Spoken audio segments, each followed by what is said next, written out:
अगर आप भी चाहते हैं कि आरसीएम म्यूजिक के वीडियो सबसे पहले आप तक पहुंचे, तो लाल बटन को दबा के चैनल को सब्सक्राइब जरूर करें और साथ में बेल आइकन को दबाना ना भूलें।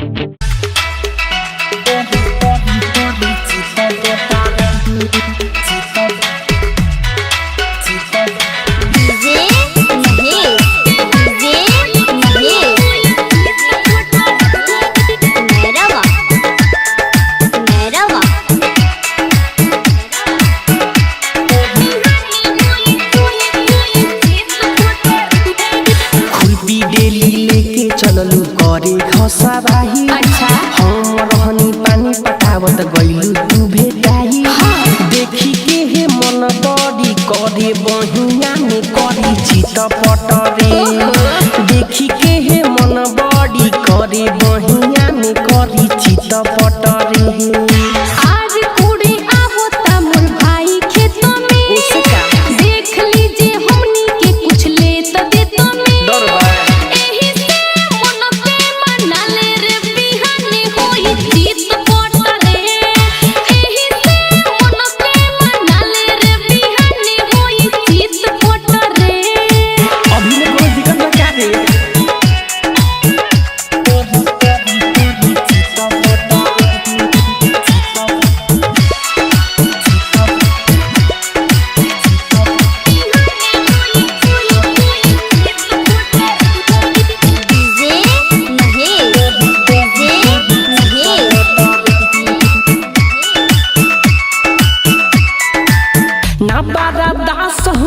देखी के जवानी रोटी के घोट जा तू लाहे लाहे रहनी।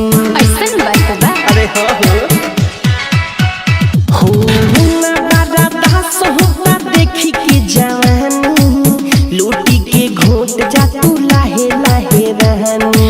मान जा तू बात राजा आज भोर खेपो बनल बाकी जोत जोनी माटी में तू लेपो। एही से मन पे मनाले रे बिहाने होई चित पटरे। देखी के हे मन बड़ी करे बहिया में करी चित पटरे।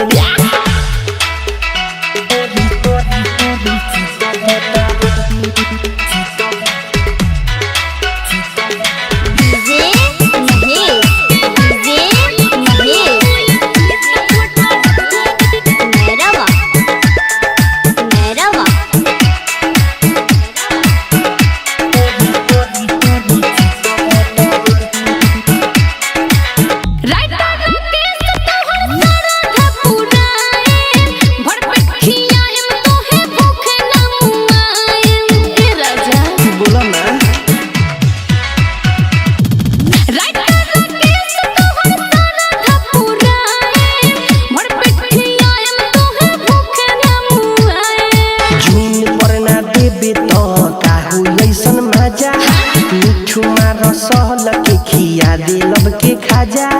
देखी के हे मन बड़ी करे बहिया में करी चित पटरे।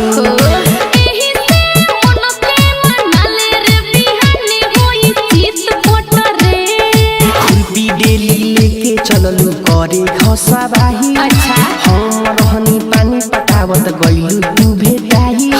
देखी के हे मन बड़ी करे बहिया में करी चित पटरे। देखी के हे मन बड़ी करे बहिया में करी चित पटरे। आज कुड़ी आवता मोर भाई खेत में। देख लीजिए हमनी के कुछ ले त देत में। डर बा। एही से मन पे मनाले रे बिहाने होई चित पटरे। एही से मन पे मनाले रे बिहाने होई चित पटरे। अपने रिकॉर्डिंग स्टूडियो। डाउनलोड कीजिए RCM music official app play store से। आरसीएम म्यूजिक के सारे ऑडियो वीडियो डाउनलोड करने के लिए